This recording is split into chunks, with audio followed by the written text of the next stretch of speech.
Yorgos Lanthimos is a director who I have admired for quite a while now. Even if I'm not entirely on board with some of his films, I think his films have a visual cadence to them, which other films just don't have. Like for instance, his last film, Kinds of Kindness, was a little bit skewed and not exactly my favourite film on the planet, but I still really liked it. But as soon as you kind of set foot into Yorgos' world, you kind of know what you're in for. And today, we're talking about Bugonia. Bugonia is one of those films that is just kind of difficult to talk about because of how much is actually being said. Not just that, but everything that could be interpreted from its interior. If you're unsure what Bugonia is about, it follows a man named Teddy. A man who is so caught up in delusion that he kidnaps the CEO of a healthcare corporation, thinking that she is an alien and trying to get answers from her. I think the most interesting thing about this film is its understanding of mental illness. Because Teddy is going through something, and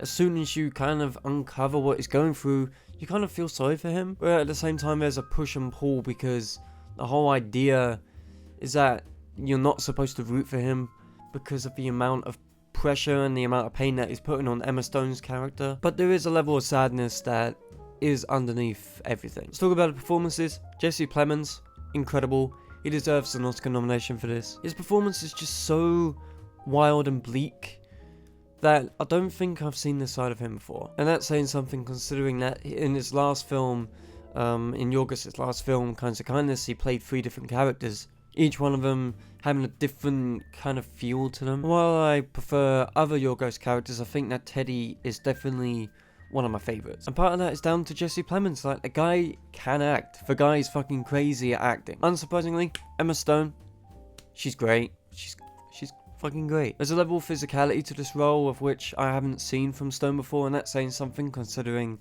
that she was in a film like Poor Things, a film that needed her to be physical. Bugonia doesn't necessarily need it, but it's an added bonus. Now, let's talk about the meat and potatoes. Let's talk about what this really means. Because in the grand scheme of things, Bugonia isn't just a film about conspiracy theorists and mental illness, but rather a scathing critique of healthcare corporations. Because Teddy is going through something in his family, and Emma Stone is sort of responsible, quote unquote, and him going through this delusion is kind of a grief thing.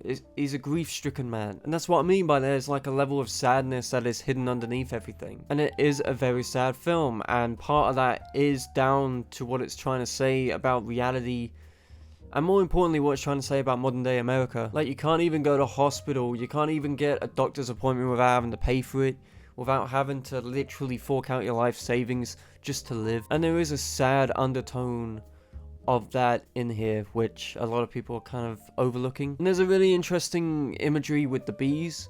Yeah, because at the end of the day, bees are a big part of our ecosystem. And the most interesting thing about them is that they extract from us to feed us, if that makes sense. And bees being a big part of Bugonia, it's definitely kind of feeding into the whole psychology of Teddy, because at the end of the day they consume, and so does Teddy.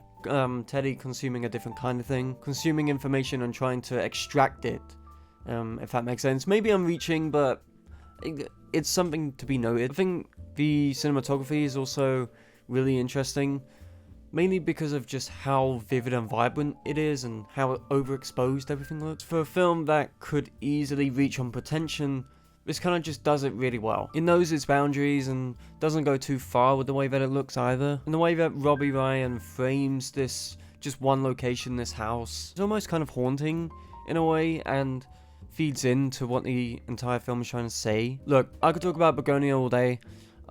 It is one of my favorite films of the year. I know so many people have issues with it, more specifically Teddy. But the problem is when you look deeper into something, of course you're going to find something to qualm about and to have issues with. But in today's age, where men in particular just kind of feel as if they are pushed to the sidelines and haven't really got much of a say of anything, Bugonia actually says something interesting about mental illness and what it means in men in particular, while also being quite a subtle critique of the healthcare system. I love this thing.